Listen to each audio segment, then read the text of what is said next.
Ladies and gentlemen, welcome to C5-1. Obviously a beautiful day for math because we are starting with the second half of calculus. And what that means is we're actually going to be doing the exact opposite of the derivative. And our work starts with this problem right here. A 1994 Ford Mustang moves with a constant velocity of 65 miles per hour. How far has the car traveled after 5 hours?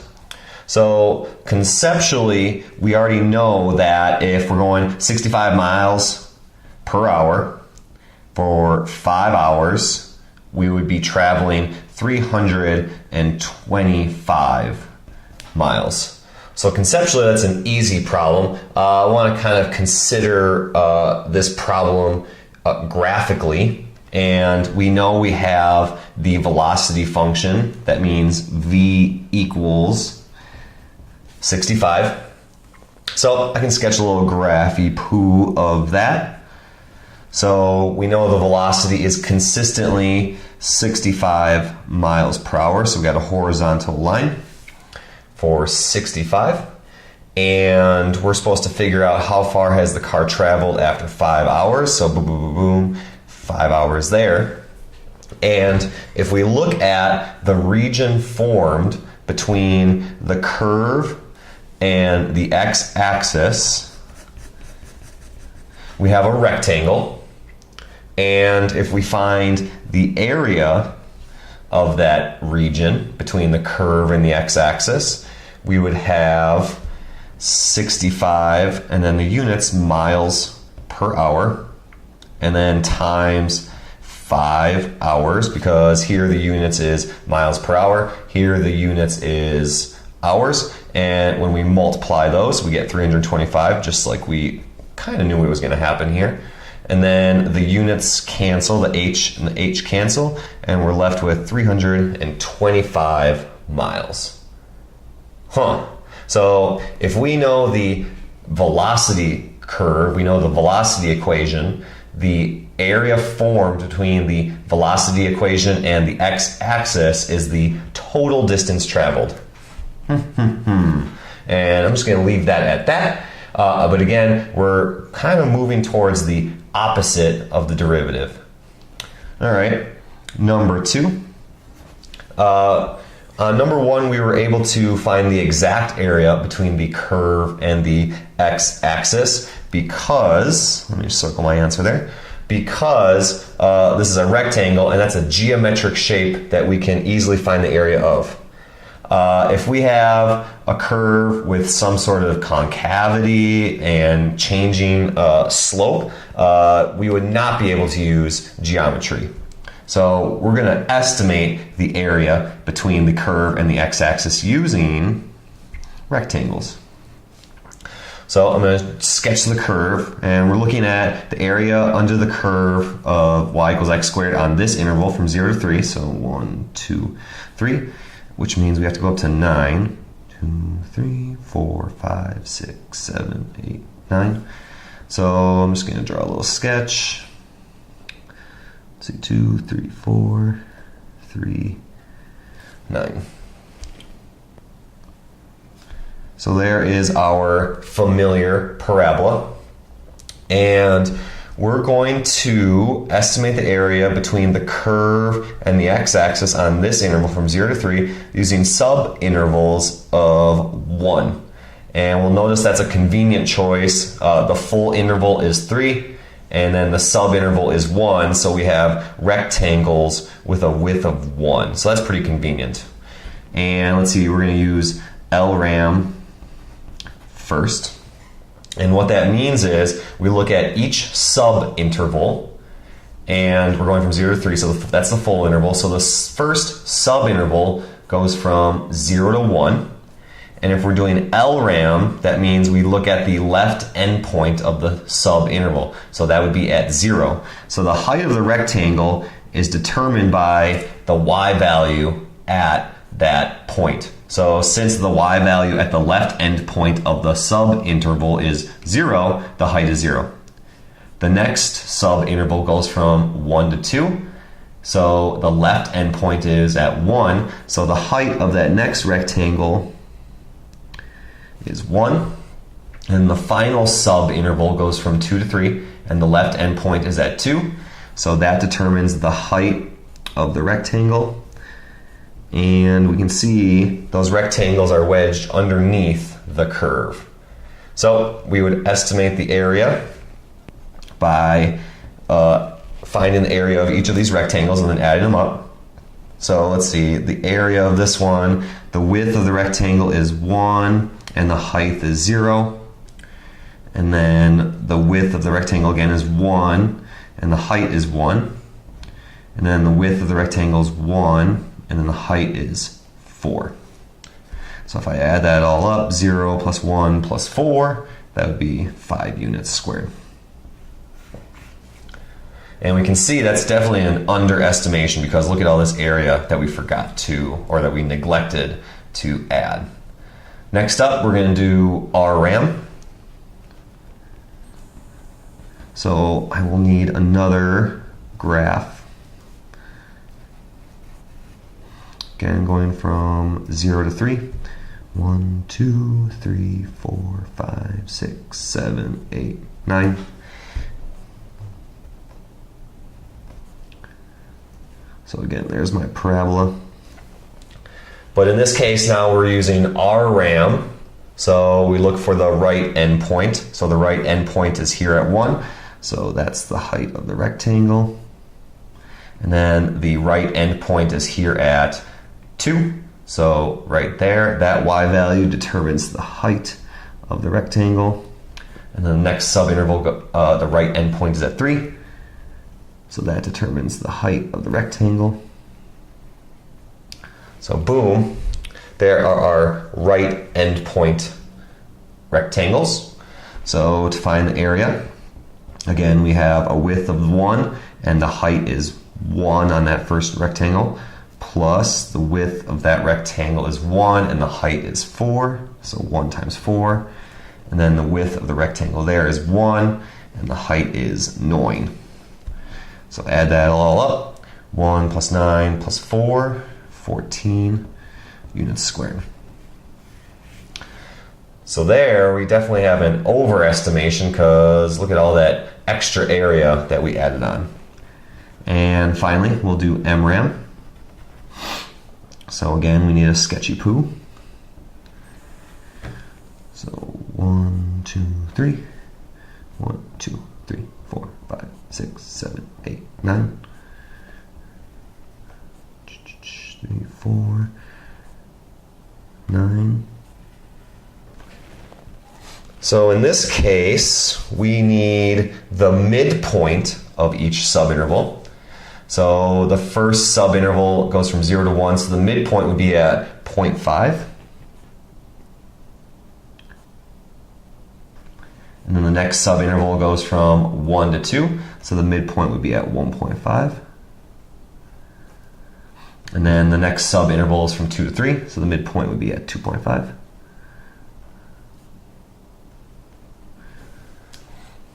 So there are our rectangles.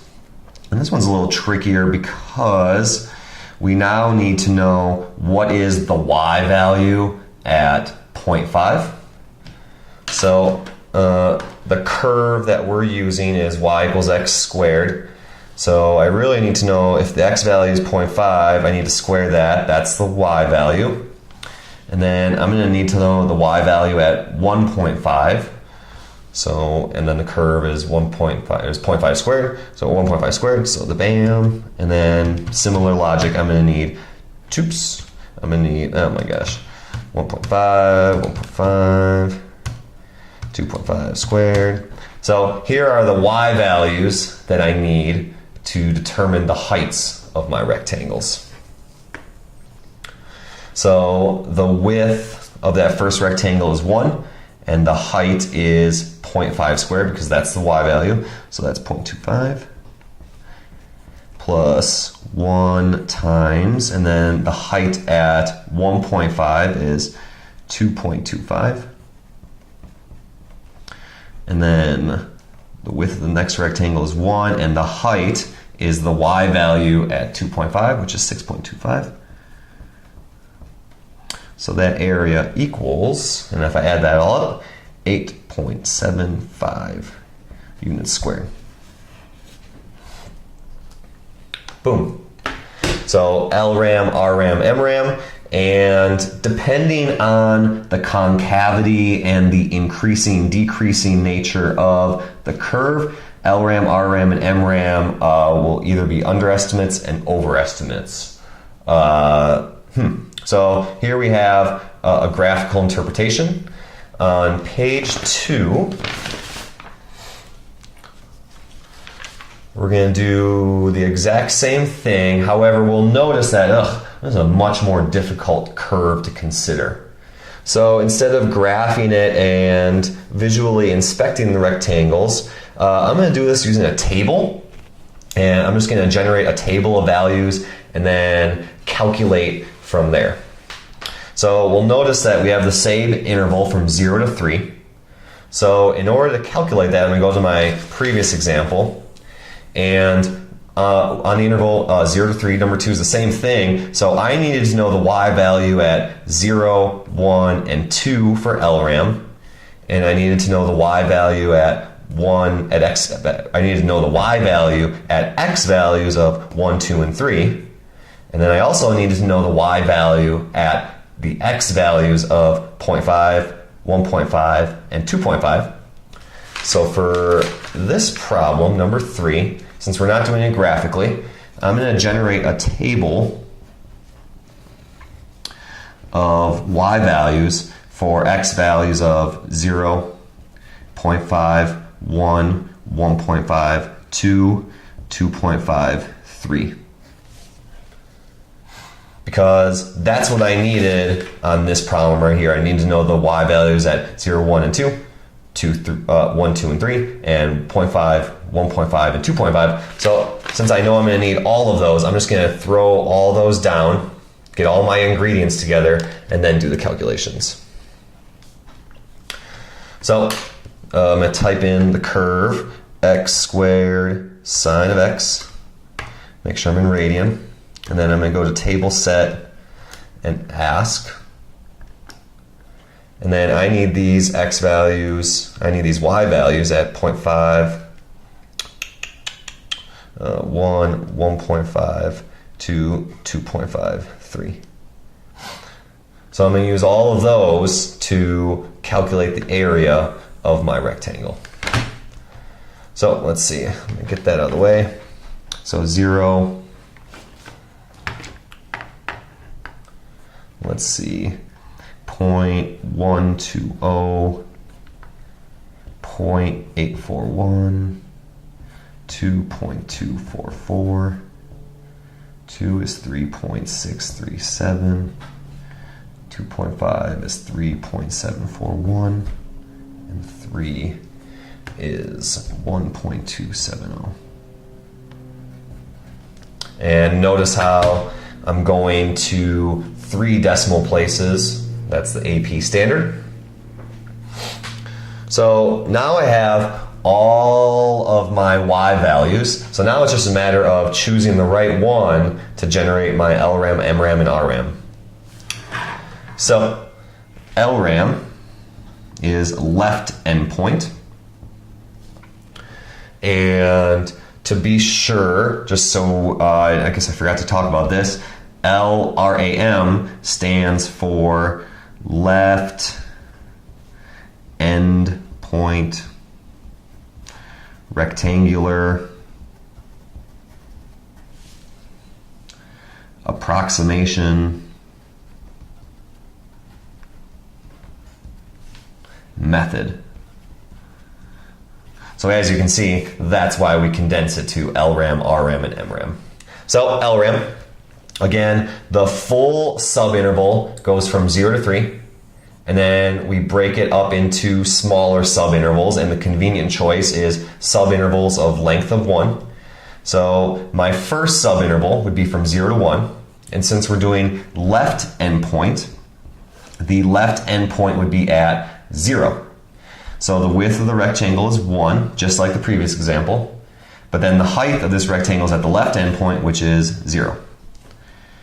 Plus the width of the rectangle is 1 again. And then my next subinterval goes from 1 to 2, and the left endpoint is 1, so the height of the rectangle is 0.841. And then my next subinterval goes from 2 to 3, and the left endpoint is at 2. So the height of the rectangle is 3.637. And then if I add that up, I should get 4.478 units squared. And then MRAM.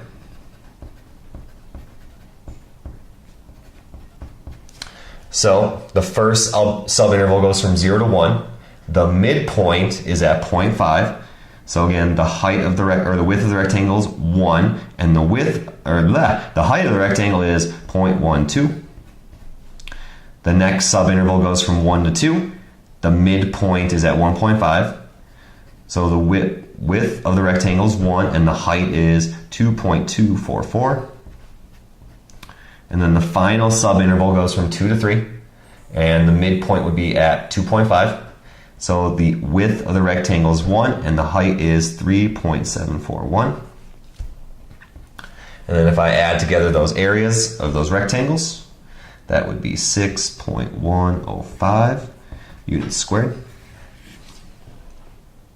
And then finally RRAM.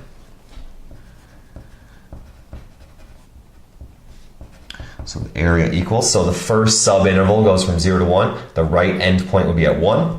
So the width of the rectangle is 1, and the height is 0.841. The next subinterval goes from 1 to 2. The right endpoint's at 2. And so the width of the rectangle is 1, and the height is 3.637. And then the next subinterval goes from 2 to 3, and the right endpoint is at 3. So the width of the rectangle is 1, and the height is 1.270.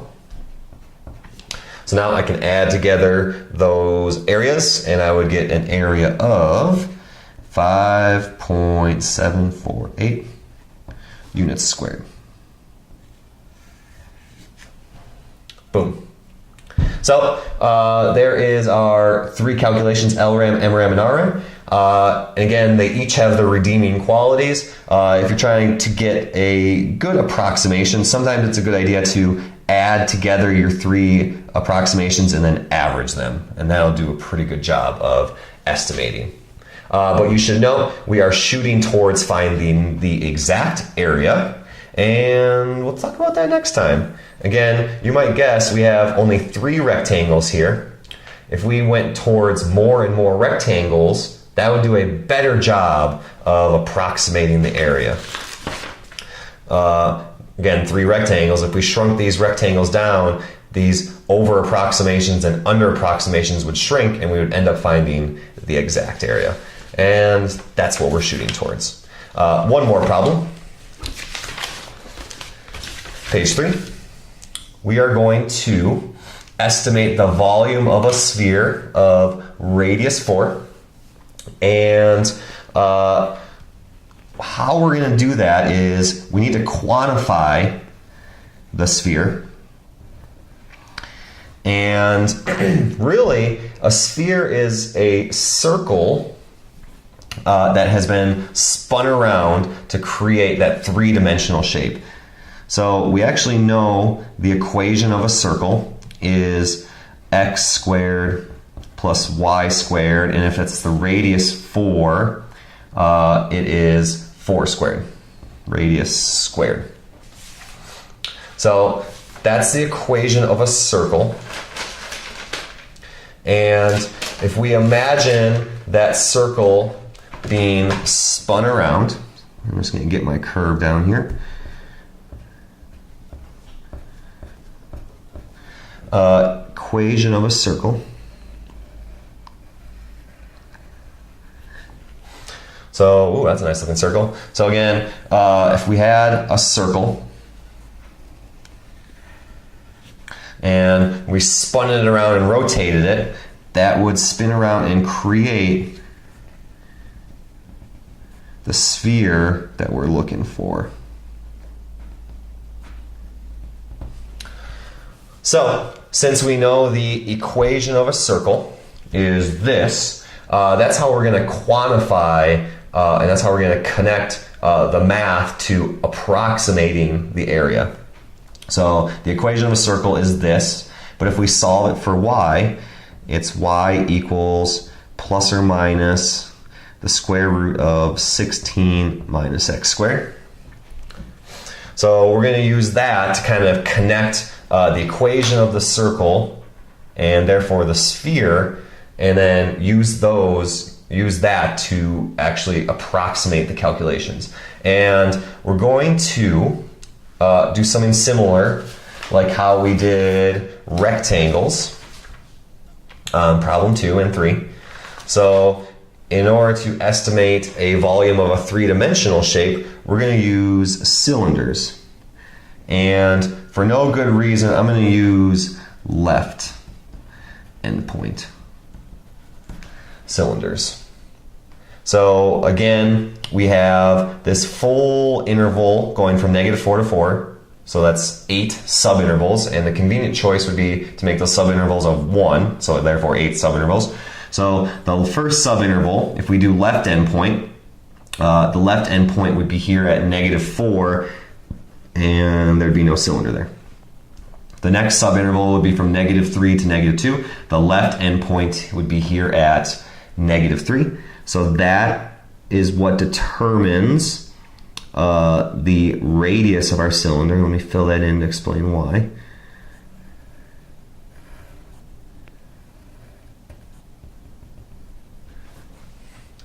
So then we have cylinders, and if you imagine we have more and more of these cylinders, there's a good picture in your textbook of this in 5-1, and we imagine that we have all of these cylinders. That's actually going to do a pretty good job of approximating the volume of that sphere. So we're going to just look at one cylinder and find a little mini volume formula for the one cylinder, and then use that formula to then calculate the cylinder at each subinterval. And I'm not going to draw those out because that would destroy this picture and make it impossible to understand what's going on here. So the volume of a cylinder is pi r squared h. So I'm going to gather all my ingredients here. So I know the volume of that one cylinder is pi r squared h. So let's see, since we are kind of lazy and we made subintervals of 1, that means the height of each cylinder is going to be 1. So h equals 1. So, okay, let's see what else. We need to know the radius of the cylinder. And the radius, we kind of sneak in there, the radius of the cylinder is actually the y-coordinate on the curve.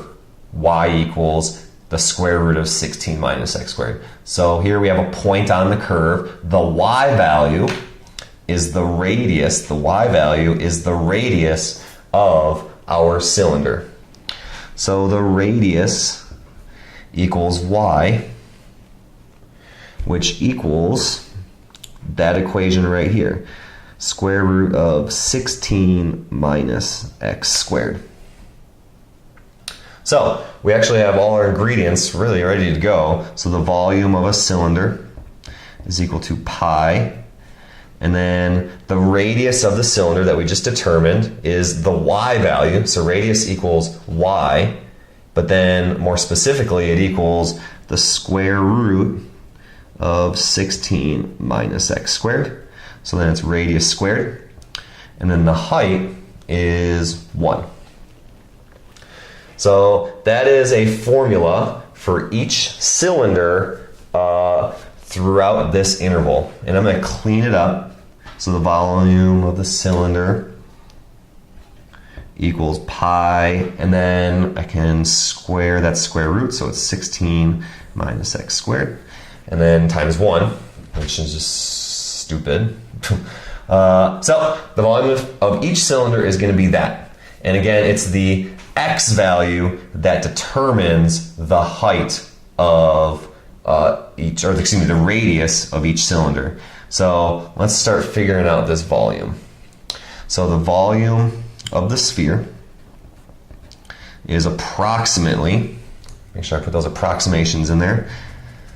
So the volume of the sphere is approximately, and then here's like my little mini formula. So let's see, pi, and then 16 minus, and then, okay, I'm using left endpoints. So here's the first subinterval. The left endpoint is here at -4, because the first subinterval is -4 and -3. So the left endpoint is at -4. So I plug in that x value, and I keep going. So here is the expression for the volume of that first sphere. And we'll notice if we do -4 squared, it's 16, 16 minus, this volume is going to be 0 because there's no sphere there. Then plus pi, and then my next subinterval goes from -3 to -2, and the left endpoint's at -3. So I do 16 minus -3 squared plus pi, and then 16 minus, let's see, the next subinterval goes from -2 to -1. The left endpoint's at -2. So 16 minus -2 squared. And then plus, now it's kind of repetitious, 16 minus -1 squared. So let's see, I got here 1, 2, 3, 4. So 1, 2, 3, 4. I'm going to need 4 more cylinders. And you'll notice the left endpoint from 0 to 1 is 0. Left endpoint of the next one is -1. The left endpoint is is 2. And the left endpoint is 3. So we're never going to be plugging in 4 here for left endpoints. So I'm going to keep going. So then plus pi 16 minus 0 squared plus pi, and then 16 minus 1 squared plus pi 16 minus 2 squared plus pi 16 minus 3 squared. So we'll notice we have 8 calculations here because there are going to be 8 cylinders. So I can keep going. So let's see, approximately, so let's see, 16 minus 16 would be 0 pi, and then 16 minus 9 would be 7 pi, and then 16 minus 4 would be 12 pi, and then 16 minus 1 squared would be 15 pi, and then let's see, 16 minus 0 would just be 16 pi. And then this will repeat because it's just 1 squared again. So 16 minus 1 is 15 pi, 12 pi, 7 pi. So I can add that all up. The volume of the sphere is approximately, and I add that all up, it's 84 pi, which is approximately 263.894 units cubed. So that is the approximation of the volume, and we can compare it against the actual volume of the sphere. And the formula for that is 4/3 pi r cubed, which we already know the radius is 4. So if I do that calculation, the volume of the sphere is 268.083 units cubed. So we compare those two answers, it's not so bad. So approximation using spheres, using cylinders. And again, what we're going to be doing is shrinking down that subinterval. So in this case, the height of each cylinder. So these cylinders will become really, really thin, and that'll actually do a much better job of finding the volume of the sphere. It'll actually find the exact area. And that's what we're shooting towards, changing that delta x down to something infinitesimally small. Ladies and gentlemen, C5-1.